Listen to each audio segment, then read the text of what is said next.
Good morning, class of 2026. Come on, y'all, we made it. First and foremost, I want to take a second to thank the family, friends, and staff who supported us throughout this journey. Join me in giving them a round of applause.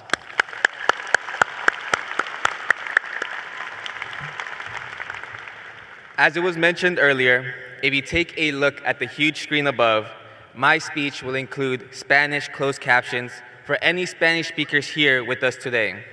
I did this mainly for my beautiful mother, who is here today supporting me on this occasion. Hola, mami.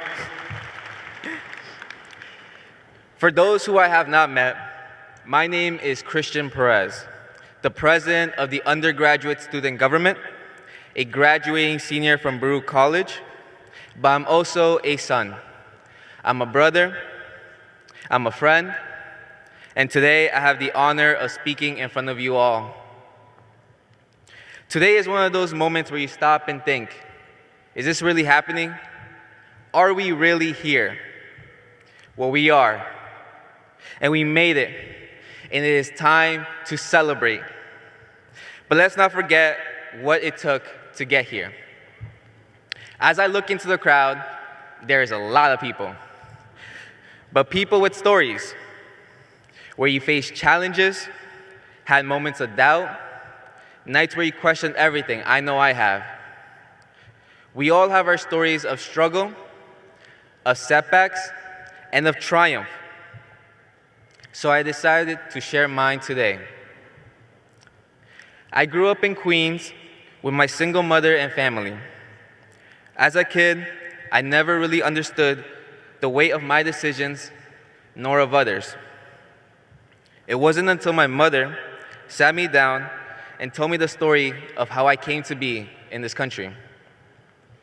Shortly after having me, my mother contemplating moving back to Ecuador due to financial situations. This was because my biological father had left us, had left me. And I don't ever blame my mom for ever considering it. Yet even though the path seemed clear, and any sign of staying in the US seemed impossible, both my mother and siblings chose to keep me here. They chose to give me a future here. They chose me.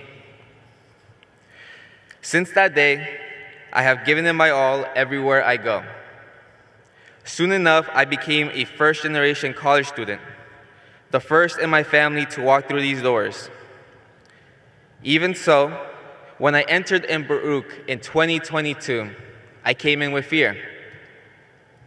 Fear of not fitting in, fear of failing my classes, fear of wasting this opportunity that my family sacrificed so much for me to have. I could have let that fear win, but there was something stronger pushing me forward. Hope. Hope that I would pass my classes. Hope that it would all be worth it. Hope that I would make it to the finish line. I didn't have anyone in my family to talk about how to navigate college. It was up to me to be the first. So I went out there. I got involved. I put myself in rooms I had never been in before, and I let myself grow. I chose to join clubs. I chose to be a leader. I chose to meet new people. I chose to even start posting on social media without second-guessing myself, which, by the way, is a bigger step than it sounds. I became a peer mentor in Seek, giving back the same guidance that was given to me when I needed it the most. I joined the Ecuadorian club as director of marketing, the place where my marketing journey truly began, and where I got to connect more deeply with my roots. I joined the CUNY marketing team as a digital marketing intern, working on their TikTok division, meeting incredible professionals and friends. And I even got to be on the CUNY MTA ads 2 years in a row, an experience I will never forget. Then there was USG. I joined as chair of marketing, and I threw myself into redefining how the organization appeared on social media and on campus. I believe so deeply in what USG could do for students that I decided to run for president. And through that role, I had the honor of working alongside incredible people and the privilege of giving back.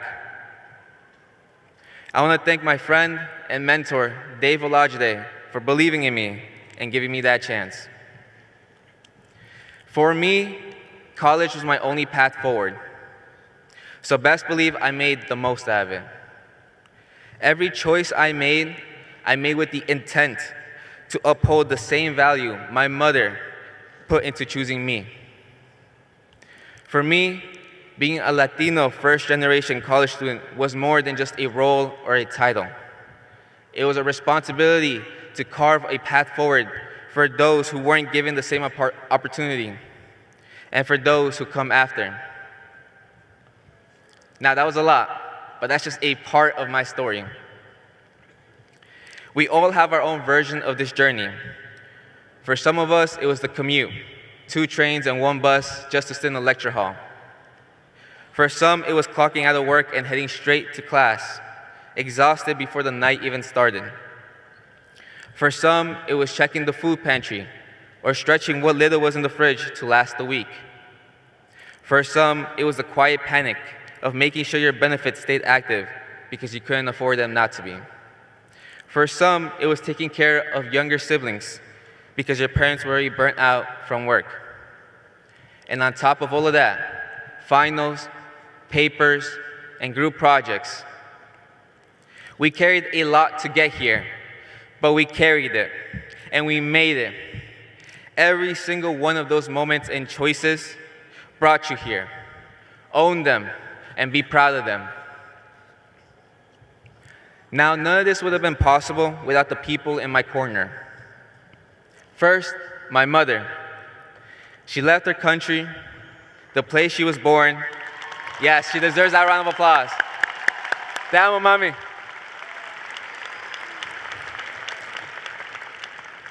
She left her country.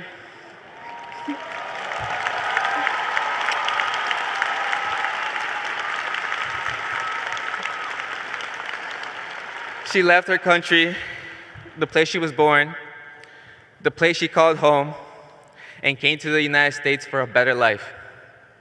And then she had me.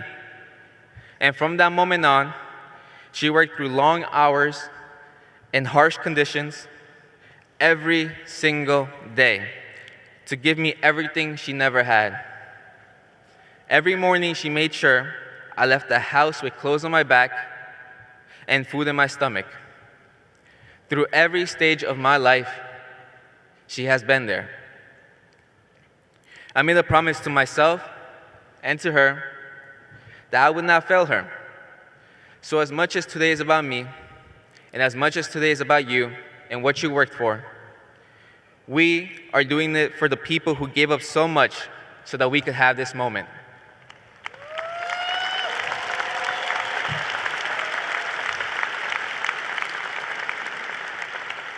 After the ceremony today, I encourage you all to take a moment, find whoever came here with you today, a parent, a family member, a friend, a loved one, and hug them. Tell them thank you, because they carried some of this weight with you. This next part will be in Spanish from my wonderful mother. Apologies in advance for my pronunciation. Mami, ¿puedes ponerte de pie por un momento?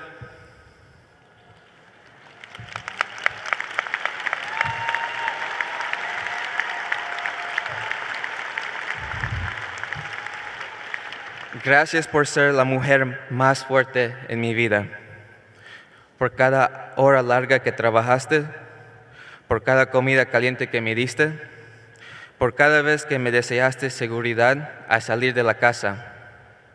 No sé cómo podré pagarte por todo lo que has hecho por mí, pero trabajaré todos los días para que tus sacrificios valgan la pena. Gracias, mami, y te amo muchísimo.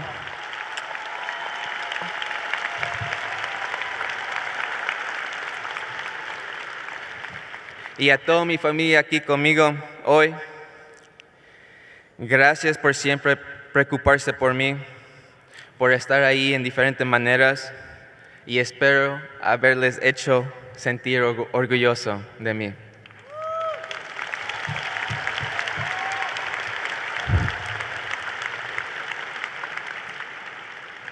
To my partner, Kimberly, thank you for being my biggest supporter, for showing up in my lowest moments, and for pushing me to keep going.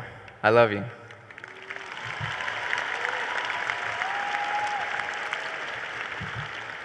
To my mentor, Sasha Pantialis, thank you for always keeping it real with me, for helping me build a foundation in my first year, and for guiding me through some of the hardest moments of this journey.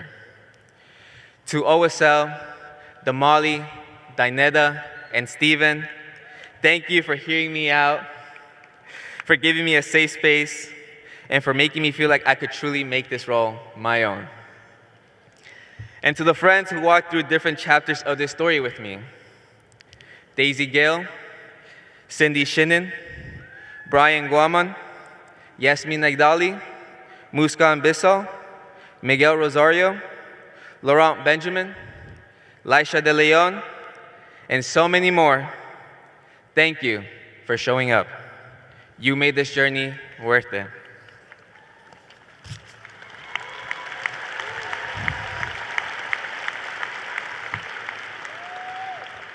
If you had told 18-year-old me that I'd be standing in front of you, delivering a speech to the graduating class of 2026, I would have laughed at your face and told you got the wrong guy. Because what if I let the fear win? What if I never got involved? What if I never took that first step? I guess we'll never know.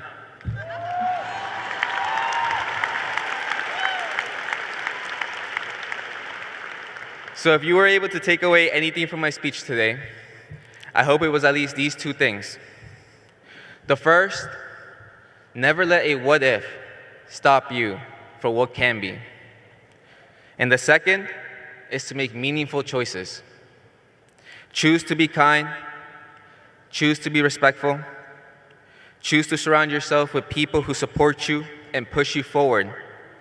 Choose to put yourself in spaces that you've never been before and make your presence seen. We fought our way into rooms no one expected us to be in. So when you get there, don't shrink. Maybe we won't all stay in touch over the next 5 to 10 years, but I want you all to know I am rooting for every single one of you. Because once a Bearcat, always a Bearcat.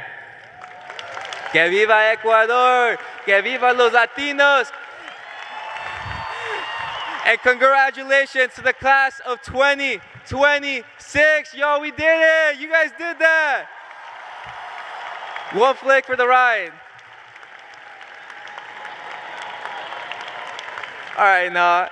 All right, you guys did amazing. Thank you guys so much, and thank you to the staff for giving me this opportunity. Have a wonderful day.